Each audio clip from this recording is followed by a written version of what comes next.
ที่เคลื่อนลอยอยู่เต็มท้องฟ้าที่งดงามสดใสอยู่กับต้นไม้ต้นใหญ่น้อยที่พัดปิวเอ็นไหวและสายทานที่หลั่งไหลได้ยินเสียงนกน้อยขับห้องกล่อมภัย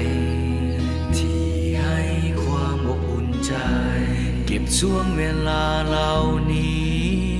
ที่ดีเอาไว้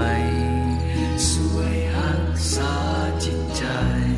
และมีสายน้ำแห่งนี้เป็นที่พักใจที่ให้ความสุขใจ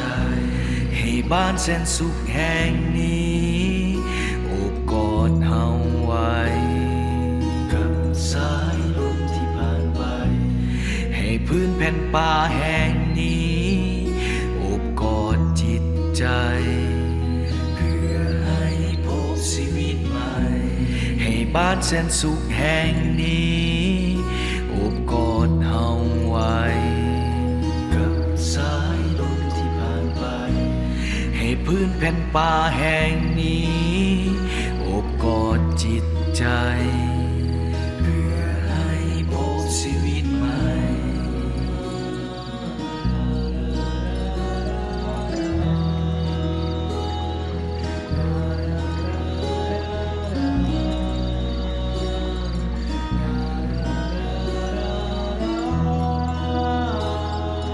เพื่อให้มีชีวิ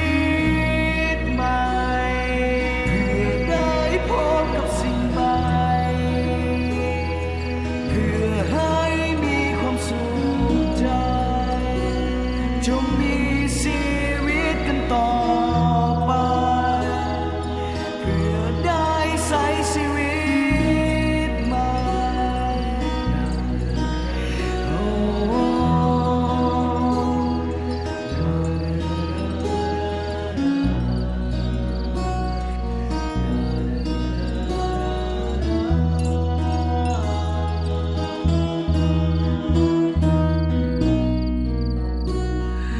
จงโอบกอดเอาไว้ปลดปล่อยความเศร้าความเสียใจชีวิตยังมีความหมาย